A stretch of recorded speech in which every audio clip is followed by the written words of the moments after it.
Today, English is a global language. Speaking English well can help you get a better job and open the doors to a multinational career. If you're studying English for work, the Business English course will help you communicate better in everyday professional situations, like interviews, phone calls, meetings, presentations, letters and emails, interacting with coworkers, and more. You'll also learn vocabulary for key areas of business, such as finance, project development, management, marketing, retail and manufacturing, entrepreneurship, and legal and environmental issues. I'll also teach you common expressions for networking and small talk, sales and customer service, negotiation, business idioms, and discourse markers. There are quizzes and tests so you can practice, review, and check your progress. The Business English course includes 40 lessons and is available in video, audio, and text format. After payment, you'll get instant and permanent access to the lessons. There's no time limit for finishing. Don't miss the chance to improve your English and increase your career opportunities to build a better future. Join the Business English course and start learning today. Welcome to Lesson 1 of the Business English course, Essential Job Vocabulary. Let's begin by answering the question.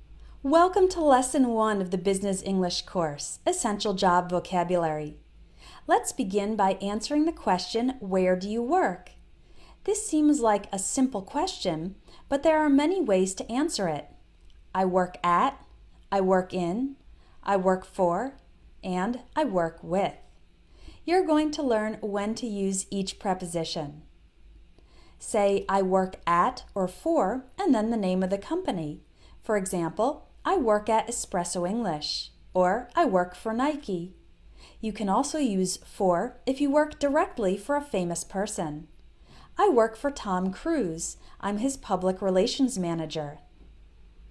Say, I work in a place. I work in an office. I work in a school. I work in a factory.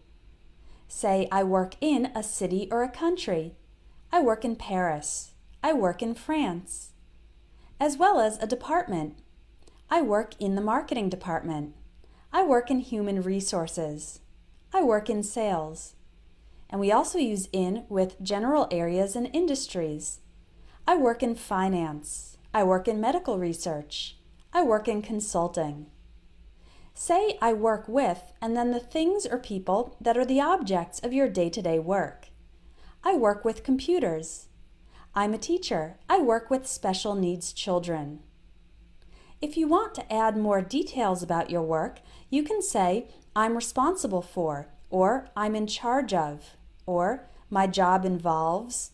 For example, I'm responsible for updating the company website. I'm in charge of interviewing candidates for jobs. My job involves giving tours of the museum. After these phrases, use the ing form of the verb. Let's review. I work at a company. I work for a company or a person.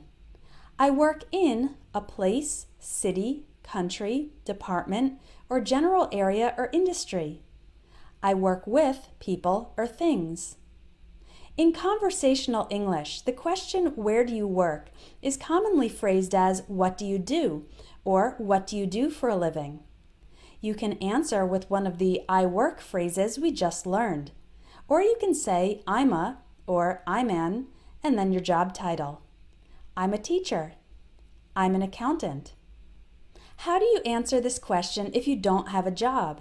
You can say, I'm unemployed, or I'm between jobs at the moment. Here are some other reasons you might not have a job. I'm a student. I'm a stay-at-home mom, or I'm a stay-at-home dad. If you work for yourself, you can say, I'm self-employed. If you have your own company, you can say, I own a small business. Or, more specifically, I own a restaurant. or I own a graphic design company. Let's learn how to describe your job. Do you like your job? Here are some different ways to talk about how you feel about your work. My job is interesting, or my job is exciting. I find my work very rewarding. This means it satisfies you and makes you feel good. The work is quite challenging. Challenging can be a way to say it's difficult, but with a positive connotation. You enjoy the difficulty. My job is tough, tiring, or demanding. These have a more negative connotation. The work is rather dull, boring, or repetitive. Dull is another way to say boring, and repetitive means you do the same type of task multiple times. There's not much variation. Let's learn some essential employment vocabulary. When you are officially accepted into a new job at a company, you are hired by the company. For example, I was hired by an insurance company just 2 weeks after graduating from college. When you're hired, you become an employee of the company, and the company becomes your employer. The other employees in the company are your colleagues or coworkers. The person above you who is responsible for your work is your boss or supervisor. You can work full-time, usually about 40 hours per week, or part-time, usually 15 to 25 hours per week. A small number of companies offer flex time, meaning the employee can set his or her own schedule. In some jobs, you work shifts, meaning the hours aren't the same every day. Instead, you work a specific block of hours that the manager schedules. If you work overtime, it means you work extra hours in addition to your normal schedule. We typically use the expression go to work for arriving at work and get off work for leaving work. For example, I go to work at 8:30 and I get off work at 5. Your commute is how long it takes you to arrive at work by car or public transportation. For example, I have a 20-minute commute. Some jobs allow you to work remotely. That means you can work from home or another place with an internet connection, and you communicate with your coworkers by phone, email, and video conferencing. As an employee of the company, you earn a salary, money you receive regularly for your work. Don't make the mistake of saying win a salary. The correct verb is earn. If you're good at your job, you might get a pay raise or simply a raise, an increase in your salary. You could also get a promotion, an increase in importance and authority. At the end of the year, some companies give their employees a bonus, extra money for work well done. The opposite of hire is fire, when your company forces you to leave your job. For example, Peter was fired because he never came to work on time. Usually if someone is fired, it's because they did something bad. If an employee loses his or her job because of a neutral reason, like the company reducing its size, then we say the employee was laid off. For example, Donna was laid off when her company started having financial problems. If you decide to leave your job, there are 3 verbs you can use. I'm going to quit my job. I'm going to leave my job. I'm going to resign. Quit is informal, resign is formal, and leave can be formal or informal. When an older person decides to stop working, the verb for this is retire. In most countries, people retire around age 65. If you're older than that and you've stopped working, you can describe your current situation by saying, I'm retired. Now you can take the vocabulary quiz to practice using these words in sentences. There's also a bonus quiz with extra vocabulary related to professions. That's it for Lesson 1 of the Business English course. Come back tomorrow for Lesson 2, Interview English. Lesson 2, Interview English. Today you're going to learn the most common questions asked in job interviews and some tips for answering them in English. First, let's learn some vocabulary for finding a job. To look for a job, check the job listings in the newspaper or online. You might also be contacted by a recruiter or headhunter. That's a person who helps find potential employees for companies. When you find a job you want to apply for, you need to prepare your resume or CV. This is a document listing your education, work experience, and skills. You send your resume or CV to the company with a cover letter. This is a letter or email introducing yourself and explaining why you want the job. If the company likes your resume and cover letter, you may be called in for an interview to ask you additional questions. If the company wants to hire you, it will offer you the job. You can accept the job, say yes, or turn it down, say no. When you arrive for the interview, you might have to interact with the company receptionist first. Say hello, and then tell him or her the reason for your visit to the office. I'm here for an interview at 2 o'clock. I have an appointment with Ms. Johnson at 3:15. When you meet the interviewer, he or she may start by making small talk.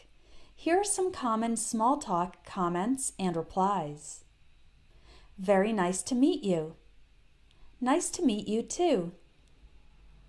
How are you doing? Good, I'm glad to be here. Did you have any trouble finding us? This question is asking if it was hard to find the location of the office.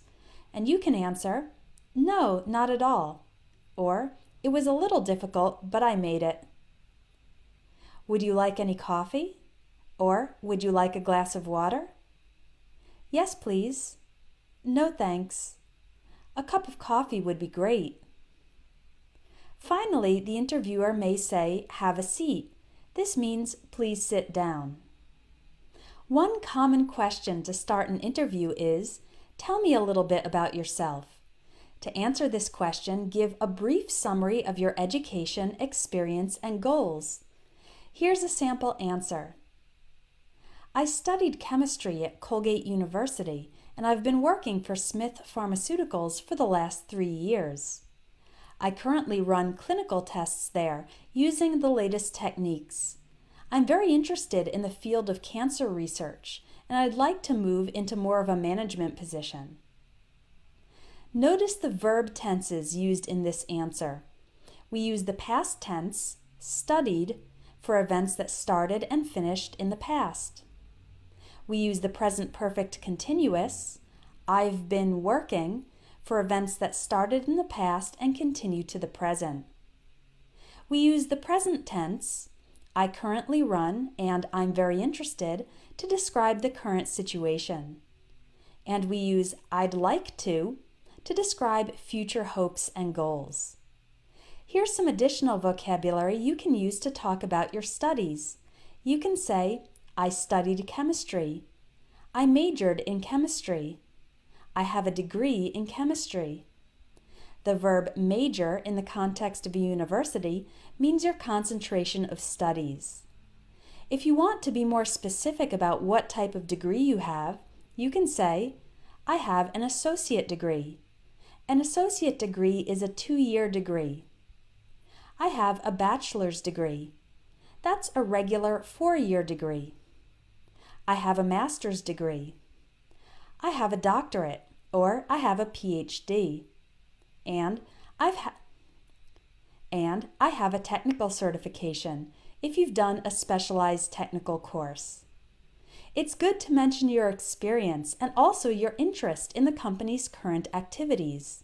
For example, I have a lot of experience in, and then list the areas of your past work. I'm very interested in, and then state the company's current activities. Another common interview question is, what were some of your responsibilities at your last job? In the interview, you'll probably be asked questions about your previous job or your current job. To answer this question about a past job, you can say, I was responsible for, I was in charge of, I worked with, or my day-to-day work involved. Here are some examples. I was responsible for negotiating contracts. I was in charge of advertising. I worked with farmers, helping them to follow environmental laws. My day-to-day work involved doing market research and designing products.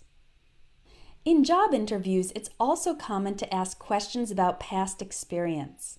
For example, tell me about one of your biggest accomplishments, or tell me about a problem you faced and how you handled it. To answer these questions, you can use the STAR strategy. First, describe the situation or task. Then, tell the action you took. And finally, describe the results. Remember to use past tenses. Here's an example answer, starting with the situation or task.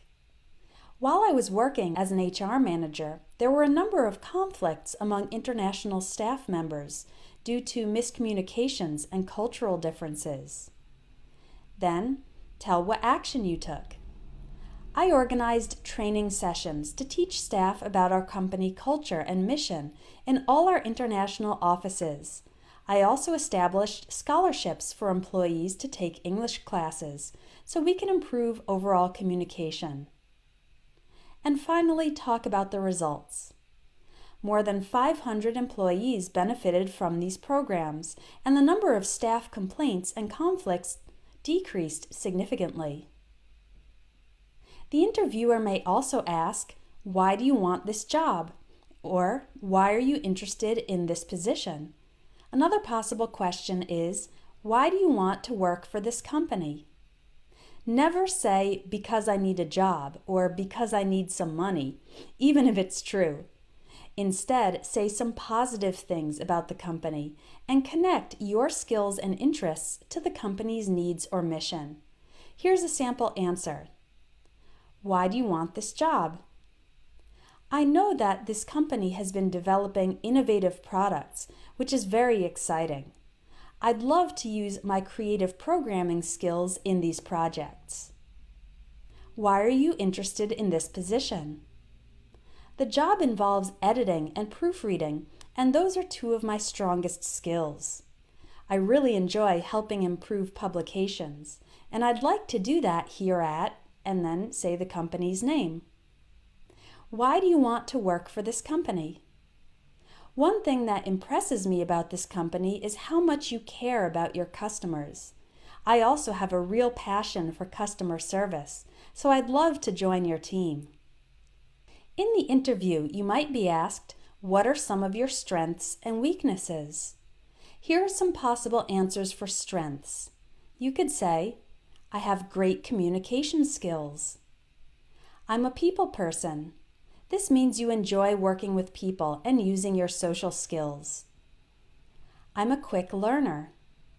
I'm a hard worker. I'm organized and punctual. Punctual means you arrive on time. I'm creative and forward-thinking. I take initiative, or I'm proactive. These mean you take action with your own motivation without needing to be told what to do. To talk about your weaknesses, say your weak point and also say something you are doing to improve it. Here are 3 examples. I need to be a little better organized. I'm working with a new time management system to help me keep track of multiple projects and meet all the deadlines. I work very independently, and I don't always look for feedback from others. However, in my last job, I joined some group projects, and this really helped me learn to work as part of a team. And one more.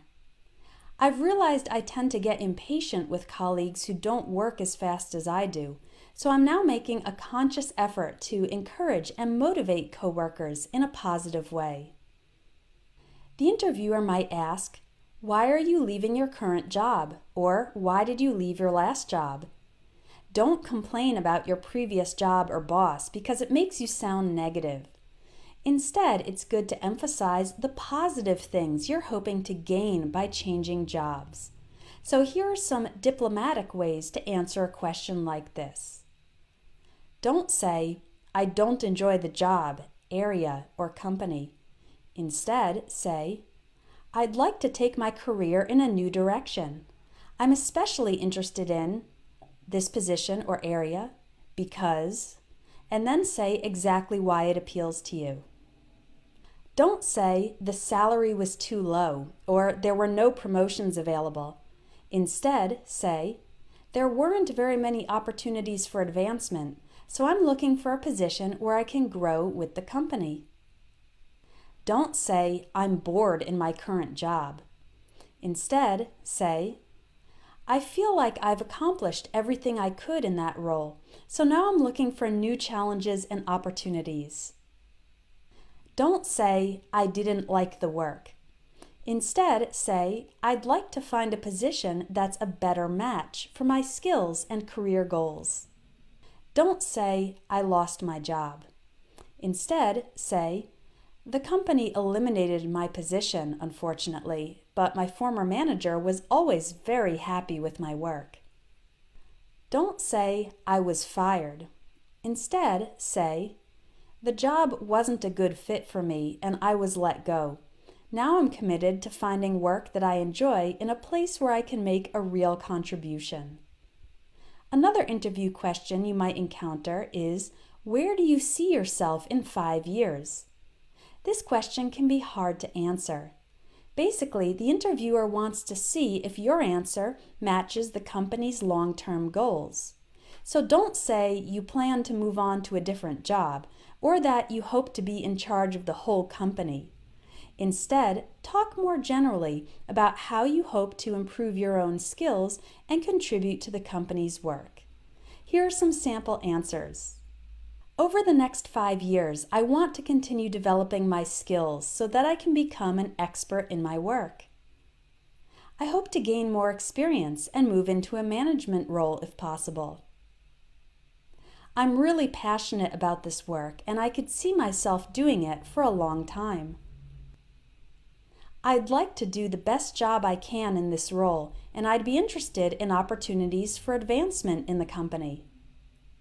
At the end of the interviewer might ask, do you have any questions for me? This is your opportunity to ask intelligent questions to get more details about the job and show your interest. You should always have a question ready, so keep this in mind during the interview. When finishing the interview, you can also ask, what's the next step? To find out the next action that the company will take and when they will contact you. In the lesson text, there are links with more resources for how to answer interview questions. You've now finished Lesson 2. Take the quiz to fill in the missing words in the interview answers and come back tomorrow for Lesson 3, Around the Office. Lesson 3, Around the Office. In this lesson, you'll learn vocabulary for things in the office, as well as some essential phrases for interacting with colleagues. Listen and repeat to practice your pronunciation. Chair, desk.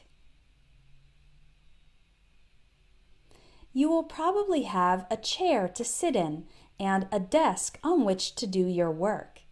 The desk may have several drawers where you can keep documents and supplies. Lamp, outlets, so you can plug in your electronic devices. Printer, photocopier or copy machine.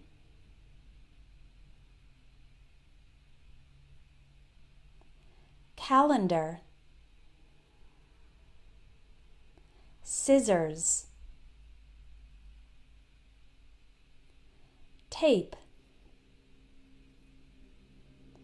The green thing is a tape dispenser, and the white or clear strip is the tape.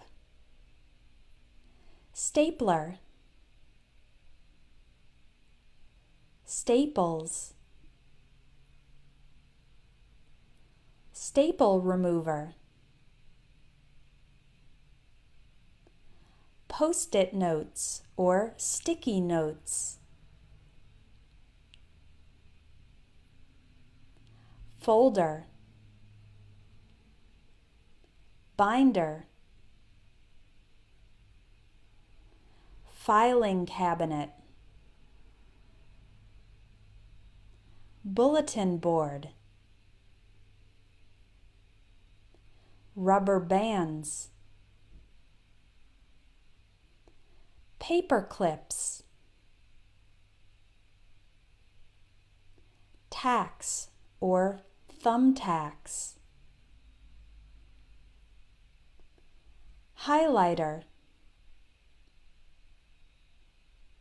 pen drive, thumb drive, or USB drive,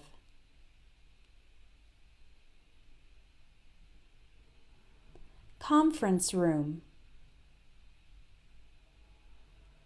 A conference room is mainly used for meetings.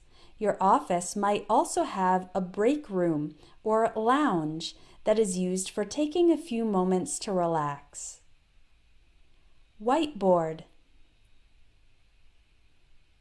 markers, eraser, cubicle. Some offices have open spaces that are divided into cubicles, small square-shaped areas for each employee to work with a bit of privacy. Badge. If your workplace has secure areas, you might need to show a badge to get in, or type a passcode onto a keypad. You can test your memory of these vocabulary words with the quiz at the end of the lesson. Now let's learn some phrases for interacting with colleagues. These phrases are called functions because they are useful phrases that can be used in other everyday situations, both inside and outside work. Function number 1, asking for help. A polite way to ask for help is to start with, could you? For example, could you show me how to use the copy machine? Could you tell me where the conference room is? Could you help me prepare this presentation? Could you lend me your stapler? Function number 2, promising. To make promises, use I'll. For example, I'll send you the information by Friday. I'll call the client and resolve the problem. I'll put these documents in the mail. I'll schedule a meeting for the project team. Function number 3, asking for clarification. When you didn't hear what the other person said, you can use these phrases. Pardon? Sorry, I didn't catch what you said. Could you say that again? When you heard what the other person said but you didn't understand it, you can use these phrases. What do you mean? Sorry, I'm a bit lost. Could you explain? And then say the specific topic for which you need more information. For example, could you explain how the process works? Function number 4, checking understanding. To confirm that the other person understood you, use these phrases. Are you with me so far? Are you following me? Does that make sense? In general, use the phrases, are you with me so far? And are you following me? In the middle of your explanation. The phrase, does that make sense? Can be used in the middle of your explanation or at the end. Function number 5, arranging a meeting. We'll study more specific phrases to use in meetings in Lesson 13, but right now let's learn how to arrange a time to meet. You can use these phrases to ask about someone's availability.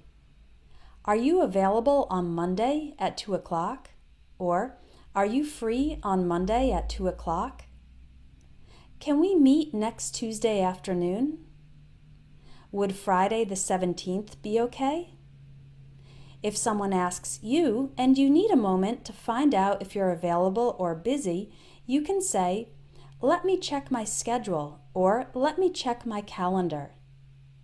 To agree to the proposed meeting time and date, say, "Yes, that would be fine." "That works. I'll put it on my calendar." "All right, I'll see you then," or "I'll talk to you then." If you're not going to be available, decline politely and then propose an alternate time and date. For example, "I'm afraid I can't. How about the following Tuesday?" "That won't work for me. Could we do 10:30 instead?" "I'm not available at 4, but I'm free any time in the morning." What should you say if you need to change a meeting? Use these phrases. "Sorry about this, but we're going to have to reschedule our meeting." "I'm afraid I won't be able to make our meeting on Wednesday. Could we change it to a different day or a different time?" You finished Lesson 3. Now take the quiz to practice and review.